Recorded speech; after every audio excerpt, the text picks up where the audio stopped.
What is well-being?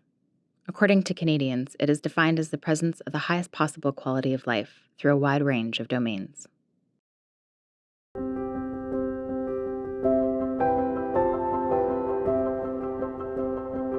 It's really important that we have a report that talks about wellness and happiness and vitality here in Manitoba, because then we know how we're doing, where we need to go, and what's going well and what needs improvement, more than just measuring GDP. So it's very important that this report be done here. And I'm very pleased that, Blue Cross has taken this initiative. It is a moment for us to pause and look to see how our society is doing, who's being left behind, and what we can do to support everyone to live a good life.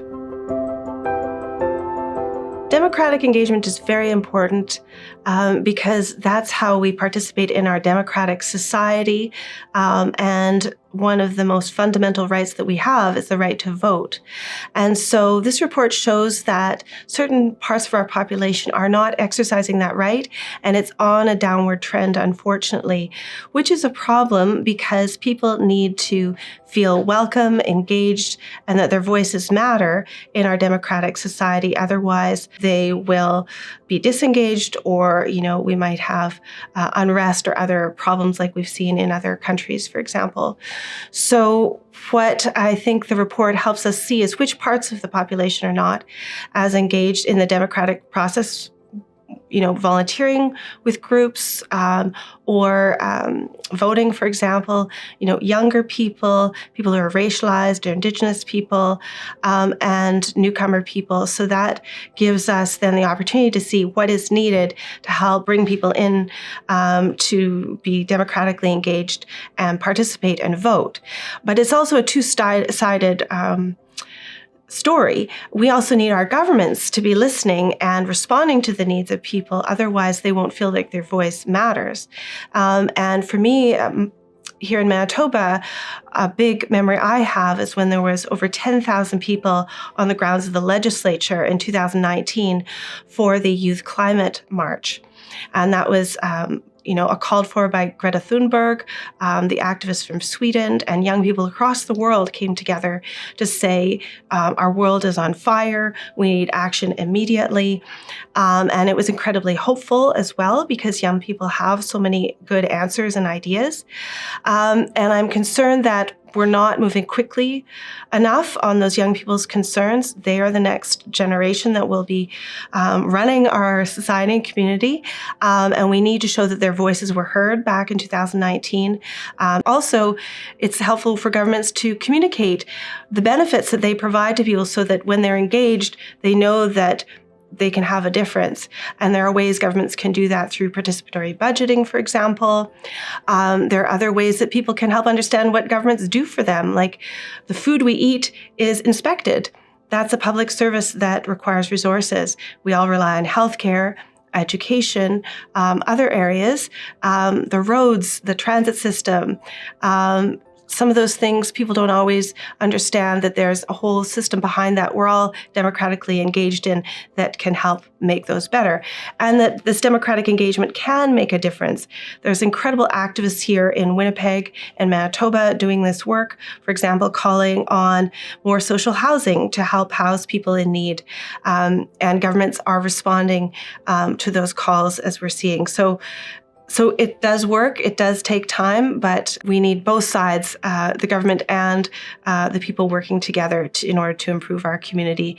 And so that's where I see we need to spend more time on democratic engagement to educate people, to get them involved, and then also governments need to do a good job in connecting with those people as well. We are Canada's leading progressive research institute, and we work with communities here in Manitoba to identify research needs and gaps that shine a light on community strengths, but also identify areas where governments could step in to help communities. And we do that through various research methodologies with academics in the universities here and with community research experts.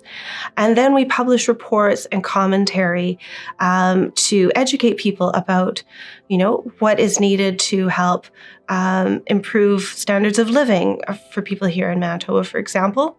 And then we are part of the public dialogue and discussion at the legislature, in the media, to help create space for progressive ideas that are evidence-based to help people live a good life here in Manitoba. I have hope based on the findings on education. It shows that we have a very good education system here in Manitoba. Of course, there's always room for improvements. For inclusion of Indigenous people for graduation rates is one huge area of improvement that's needed in the education system. But overall, comparative across Canada, that is doing well. And I think that's something we should be proud of. For me, that relates also to early childhood education. And we have a very promising moment right now with the $10 a day childcare commitment from the federal government, a bilateral agreement here in Manitoba. I personally have young children using childcare, and that $10 a day made a huge difference for me and a lot of other families. I know there are also families who can't afford even $10 a day, so we need to see more access there for lower income families to access childcare, and then of course the people who work in childcare. And that relates to some other aspects of the report, which found that there's a gendered inequality with the income of Manitobans, that men earn more than women and racialized people earn less than non-racialized people. It's really important to look at income inequality in our society, that there's a portion of people who are holding a great deal of wealth and a large portion of people that are not. And this gap is a widening gap. And in a Manitoba context, we do not have resource-rich economy. We have a very stable, flat economy. We do not have the booms and busts of other places. We do get equalization payments here because of our economic status from the federal government, and that we need those resources to be distributed out to those most in need. And that would address the child poverty problem and those portions of the population that are left behind, as shown by the report, such as lone parents, single mother families. And then that would help child outcomes over the lifetime of that family. But it's not just income. We also know it's, social housing, it's a living wage, it's a pathway to a good job, it's having access to childcare, mental health supports, and that these holistic supports are really what's needed, and that we do have a wealthy country here in Manitoba, and there are ways to provide the resources to redistribute wealth in a way so that some people can just get from surviving to thriving, and other people will still have, enough resources to live their good life as well. I mean, it is important in a democracy for us to have confidence in our government, because we are the people who elect the government. But if you unpack that, certain people have more abilities to become engaged because of their education, their position in the society, and even if they believe that government can have a positive or negative impact on their life. And so we saw during the pandemic a crisis there where people were very isolated. They were very upset, a certain segment, with the public health measures, and also other people who understood and bought into those public health measures because they were important for the betterment of everyone. And so I think there we need to look at ongoing public dialogue, public education, and that is the role of government to do that. But there are ways they can do that so people do not become cynical through, healthy dialogue hosted by academics with expertise in that area, through community-based organizations, to ladder people into understanding the role of government and how they can get involved in that. When we see government divestment from communications go down at the same time as people's loss of confidence, that shows that communication is very important.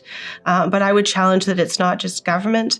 It's our whole society needs to be involved in these conversations because we are all responsible as people who live here to participate in our society to make it a better place, and to take care of each other in that place, and to make sure that people who might not feel like they belong or might be left behind have chances to participate. And so, for example, I've been involved in elections, and people say, I'm too busy, I'm working 3 jobs, government doesn't do anything for me, why would I even bother to vote? It doesn't matter. So what do you say to a person like that? That's really hard at that moment to have a conversation with them. But if there's an opportunity in the school system to have chances to educate people about why it's important to get involved and to vote, if we make sure employers are being supportive of that process. And then we also say, is it fair that one person has to work 3 jobs just to survive? Is there ways our government that we're all electing can improve the standard of living for that person, so that person understands that government is serving them too? That's the challenge, but I think that's where we can rise to it here in Manitoba. Well, I think it's really important for people to get involved however they can, and that their voice can make a difference and will make a difference. And so, that starts where you're living. Is there a neighborhood association? Is there a community association? If your child is going to school, can you get involved in the parent council? Or, if you're a young person and you really care about housing, can you look up which groups are advocating for ending homelessness, for example? Or if you're concerned about inclusion of people in the labor force, can you get involved with groups advocating for that? And you can just look it up, or, I would network with friends to find where you can get involved. And then, I think it's important to write into your elected representatives, learn who they are, follow what's happening in the media where you can, to educate yourself and talk about that with your friends and family to see where there's commonalities. And, my experience with elected folks is that they will respond and that they welcome those conversations. So we kind of have to get back to the bread and butter of our democracy, because we were separated so long during the pandemic. I think we're still in a period of recovery there. But naming what people need and coming together with others who share those concerns. And then also talking to people who might not always be in your wheelhouse to find where you do have areas of commonality, and coming together to advocate for those things are really important. And at the Canadian Centre for Policy Alternatives, we do that through being involved in a variety of coalitions on poverty through Make Poverty History, for childcare on the Childcare Coalition, on climate through Climate Action Team, on housing with the Right to Housing Association, on community economic development with the Community Economic Development Network. So I don't want to name too many because I'll probably leave some out, but those are some examples of some wonderful groups that we're connected with. And then what we do is the research, and then walk alongside those communities to help them have the evidence to call for what's needed to make positive change, and to celebrate it when that change happens, when government does respond, but also to hold governments to account and to push governments to do better.